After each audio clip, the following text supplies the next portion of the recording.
Chapter 19, Good News at Last.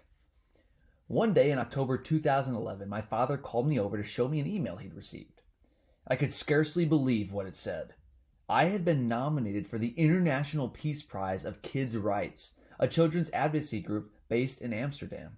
My name had been put forward by Archbishop Desmond Tutu from South Africa, one of my father's greatest heroes because of his fight against apartheid. Then another email arrived. I was invited to speak at a conference on education in Lahore. The chief minister there was starting a new network of schools. All the children would receive laptop computers.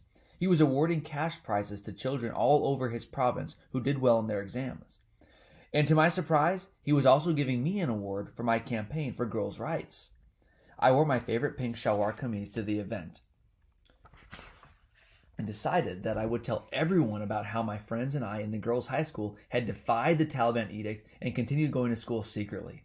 I wanted children everywhere to appreciate their education, so I said I now knew firsthand the suffering of millions of children who are deprived of an education. But, I told the audience, the girls of Swat were and are not afraid of anyone. I had been home barely a week when one of my friends burst into class one day and announced that I'd won another prize. The government had awarded me Pakistan's first National Peace Prize. I couldn't believe it. So many journalists descended on our school that day, it was a madhouse. I still hadn't grown an inch by the date of the award ceremony, but I was determined to be seen as authoritative nonetheless.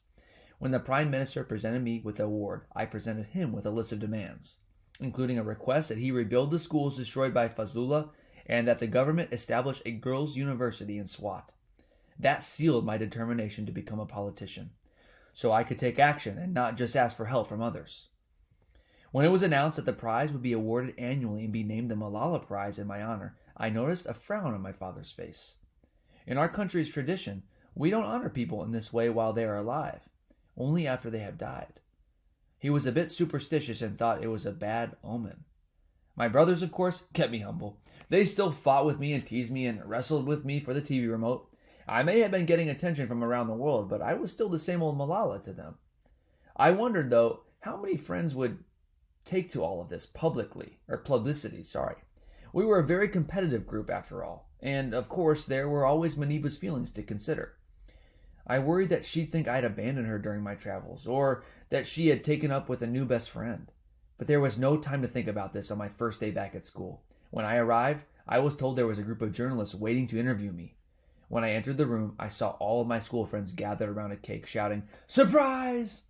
They had taken up a collection and bought a white cake with chocolate icing that read, "Success Forever." My dear friends, they were as generous as could be and only wanted to share in my success.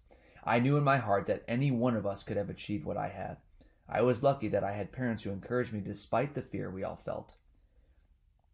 "Now you can get back to your schoolwork," Madame Mariam said as we finished our cake. "Exams in March!"